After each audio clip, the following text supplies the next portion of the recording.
Seja muito bem-vindo a mais um vídeo do canal Assim Diz a Palavra. Eu me chamo Luiz e neste vídeo eu quero te ajudar a tirar todas as suas dúvidas em relação a montar uma pregação, um esboço de pregação. Então, se você tem dificuldade de estudar a Palavra de Deus e montar uma pregação, seja você um aspirante para o ministério da palavra que irá pregar pela primeira vez, ou alguém que já prega por um tempo, mas que deseja aprofundar a sua mensagem, uma mensagem viva, uma mensagem poderosa, eficaz. Neste vídeo eu quero te mostrar passo a passo como eu monto as minhas mensagens, tá? Lembrando que nós temos novos vídeos toda segunda, quarta e sexta com conteúdos que vai transformar o seu ministério da palavra.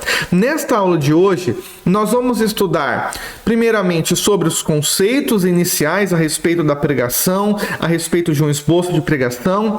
Vou te explicar como eu utilizo a estrutura de um esboço de pregação simples e prática, que pode ser utilizada em todos os tipos de sermão. É a estrutura que eu utilizo para ministrar a palavra de Deus. Há 12 anos eu ministro a palavra de Deus e eu sempre procurei ser simples e utilizar essa estrutura. E depois de apresentar a estrutura que eu utilizo, nós vamos montar aqui um esboço de pregação na prática baseado no Salmo 126. Por isso, se você ainda não é inscrito, se inscreva. E não esqueça de compartilhar o conteúdo desta aula com alguém que você conhece, que deseja pregar a palavra de Deus, mas tem dificuldades. Mas vamos lá, pessoal. Primeiramente, precisamos compreender que o esboço de pregação ele é uma ferramenta de apoio do pregador.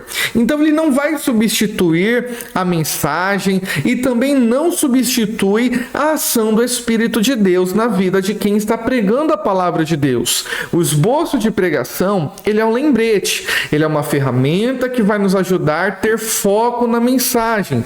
Você já viu aqueles pregadores que começa a falar sobre um assunto, começa a falar sobre outro e termina num terceiro assunto e nunca mais volta para o texto inicial? Então, o esboço de pregação, ele tem o objetivo de impedir que nós venhamos sair da vontade de Deus revelada através da sua palavra. Então, vai ser uma ferramenta de apoio que vai nos ajudar a manter a ordem e a decência no momento que nós estamos ministrando a palavra de Deus, e em nenhum momento vai substituir a ação do Espírito de Deus na vida do pregador. Então é apenas uma ferramenta que vai nos auxiliar a pregar a palavra de Deus com mais confiança.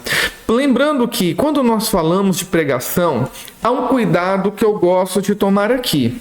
Fazer um esboço de pregação é algo sério e nós não podemos fazer de qualquer jeito, porque todas as vezes que nós vamos pregar a palavra de Deus, nós não vamos falar aquilo que está no nosso coração, mas nós precisamos falar o que está no coração de Deus. Então a pregação nada mais é do que comunicar as verdades e a vontade de Deus ao seu povo. Não é algo que nós falamos de nós mesmos. Nós precisamos buscar em oração e entender qual é a vontade de Deus. E toda pregação, eu gosto de bater nessa tecla, que tem dois objetivos principais. O primeiro objetivo é salvar o perdido. Então, se nós estamos pregando, nós precisamos ter em mente que vai ter pessoas que ainda não entregaram a sua vida para Jesus. E o nosso objetivo principal é permitirmos que o Espírito Santo de Deus, através da nossa vida, possa convencer as pessoas que estão nos ouvindo. A ação do Espírito Santo através da palavra que nós estamos ministrando. E o segundo objetivo é edificar a igreja, que é o corpo de Cristo. Quando nós estamos ministrando a palavra de Deus e temos o objetivo de ser um instrumento para salvar o perdido e edificar a igreja, então nós estamos cumprindo a principal função do ministério da palavra, que é o crescimento saudável da igreja, baseado na palavra de Deus e no poder do Espírito Santo. A pregação, quando nós estamos ministrando, precisamos entender que ela não serve para mostrar o quanto nós conhecemos a Escritura Sagrada e nem mesmo mostrar o quanto nós somos bons bons comunicadores. Então, quando nós estamos ministrando, não há espaço para o nosso ego. Tudo precisa ser feito para a glória de Deus. Pregamos porque Deus nos chamou e assim nós fazemos, porque o amamos e queremos servir com fidelidade, com humildade e reconhecendo que sem Ele nós não conseguimos nem mesmo entender um texto da palavra de Deus. A estrutura simples que eu gosto de utilizar para pregar, essa estrutura que eu utilizo há 12 anos que eu ministro a palavra de Deus. Ela é uma estrutura simples, mas que vai nos atender em qualquer situação. Seja numa oportunidade de dar uma saudação de 5 minutos, uma breve palavra de 10 a 15 minutos, ou até mesmo para ministrar a palavra de Deus, de meia hora até o tempo que nos foi dado. Essa estrutura serve para todas as oportunidades que nós temos. Ela é dividida basicamente em 4 etapas. O texto inicial, que sempre precisa ser buscado em oração, seja uma palavra temática, seja um esboço de pregação textual, seja um esboço de pregação expositivo, todo texto base precisa ser encontrado em oração. Deus fala conosco e através daquilo que Deus fala conosco, nós vamos começar a montar uma mensagem. A introdução, ela tem o objetivo de dar início à nossa pregação. Veja que é uma estrutura lógica, começo, meio e fim. Então a introdução, o desenvolvimento e a conclusão. E essa estrutura simples, ela vai nos ajudar a manter o nosso raciocínio espiritual e o desenvolvimento da palavra de Deus do começo ao fim. O texto inicial é algo que eu sempre coloco, irmãos, para que todos aqueles que estão aprendendo possam tomar atenção nisso. Pega uma porção pequena da palavra de Deus. Se você vai ler um texto muito grande, esse texto ele fica cansativo. Então pegue uma porção pequena de leitura e dê preferência para ler pequenas porções. E ao longo da pregação, vai citando ou evidenciando todos os textos que fazem parte do seu desenvolvimento. Se você pegar o texto inicial e ler um capítulo inteiro, há pessoas ali, irmãos, que estão de idade, tem pessoas enfermas e muitas vezes, por respeito à palavra de Deus, nós temos o hábito, principalmente na Assembleia de Deus, de estarmos de pé enquanto estamos lendo. E se você pega um texto muito grande para ler, você vai acabar, infelizmente, cansando as pessoas que estão ali. E esse não é o objetivo. Então, o texto inicial, ele sempre precisa ser buscado em oração e dê preferência para ler pequenas porções do texto e assim você vai expondo ao longo da sua ministração os demais textos do capítulo. A introdução, ela serve para introduzir o assunto. Ela tem o objetivo de deixar a par sobre o que nós vamos falar ao longo da nossa mensagem e qual é a importância do assunto que nós estamos falando.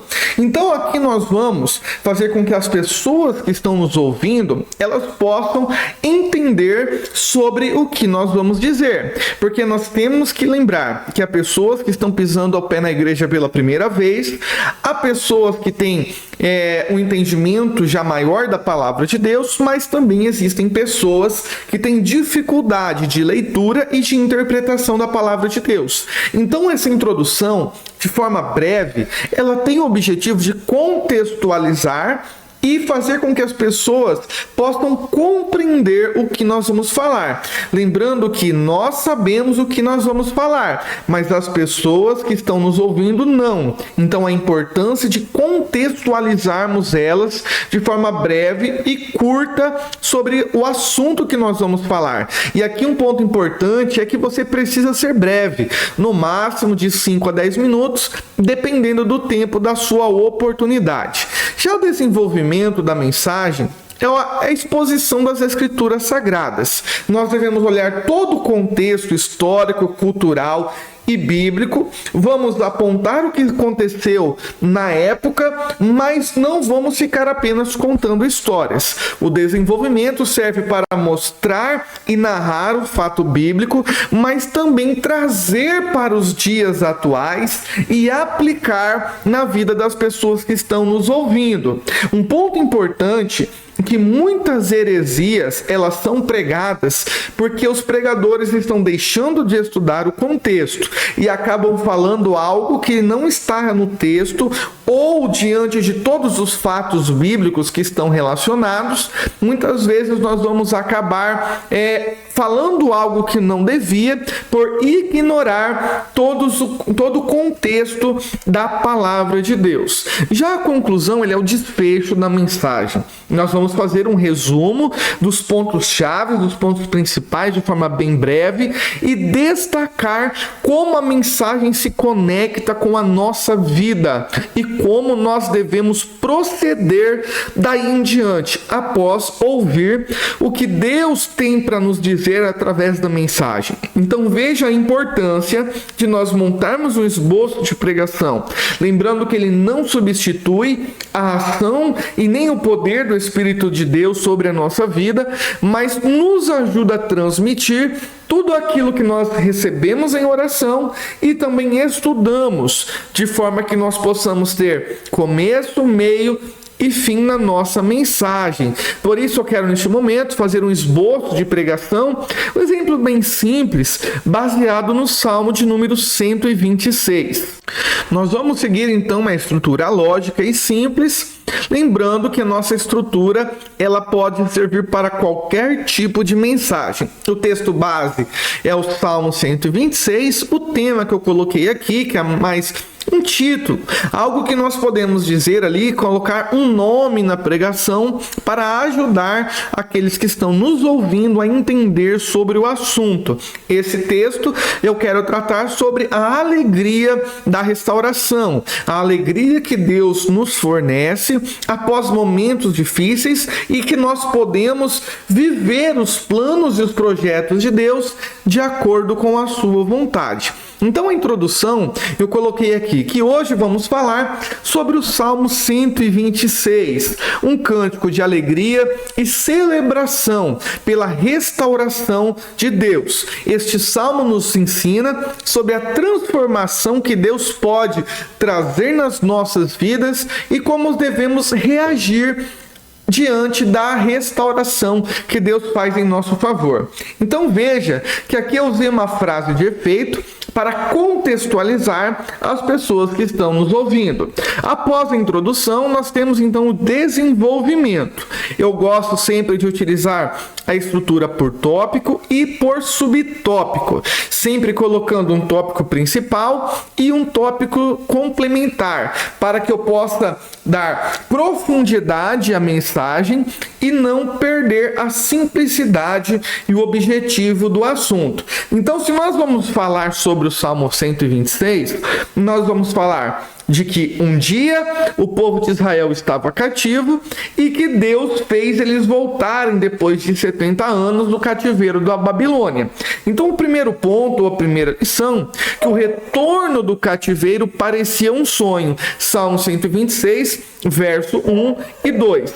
Então, no momento que Israel estava vivendo, parecia impossível aos seus olhos retornarem para Jerusalém. E já aplicando nesse primeiro ponto, da mesma forma, existem situações na nossa vida que parece que estamos em um cativeiro e parece que jamais vamos sairmos dela. Então veja que nós falamos sobre a situação de Israel, estamos aplicando primeiramente as pessoas que estão nos ouvindo, que assim como Israel passou por um período de dificuldades, que parecia ser impossível reverter aquela situação, existem pessoas que estão passando pela mesma circunstância e que, assim como Israel pensou que era um sonho mudar aquela situação, e que mudar a sua vida neste momento parece um sonho longe da realidade. O segundo ponto é precisamos entender que Deus transforma o cativeiro em alegria. Deus trouxe de volta Israel do cativeiro e eles puderam novamente ter motivos para adorar a Deus, para louvar, para se reunirem e celebrar o que Deus estava fazendo.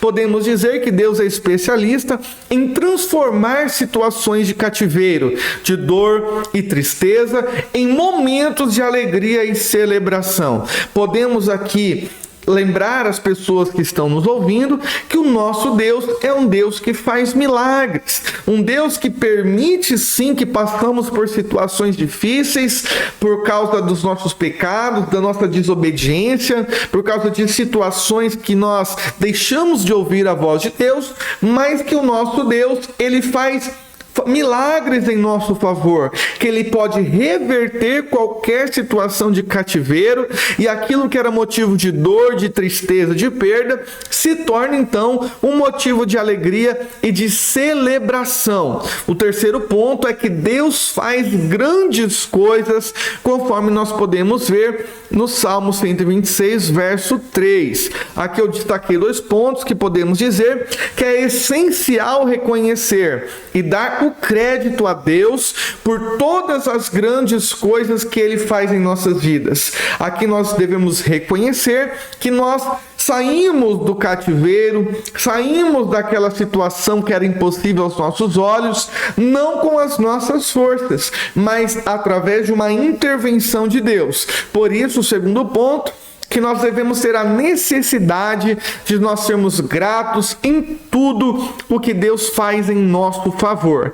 A conclusão desse esboço de pregação, que em todos os momentos da vida precisamos agir com fé, crendo que o Senhor pode mudar qualquer cativeiro e nos permitir ter a colheita de nossos frutos de fidelidade. Ao longo desse texto do Salmo 126, também fala que aqueles que eles semeiam em lágrimas, eles colherão com alegria. Por isso a importância de entender que o nosso Deus, ele retribui a nossa fidelidade. Momentos difíceis não são para sempre e que o nosso Deus, ele é um Deus que tem prazer em restaurar a sorte do seu povo. Eu espero que esta aula possa ter te ajudado. Se você ficou grato por esta aula, deixe um comentário, compartilhe este vídeo com mais pessoas e eu te espero no próximo vídeo. Temos novos vídeos toda segunda, quarta e também às sextas. Que Deus te abençoe. Até o próximo vídeo. Assim Deus nos permitindo, um forte abraço e até a próxima.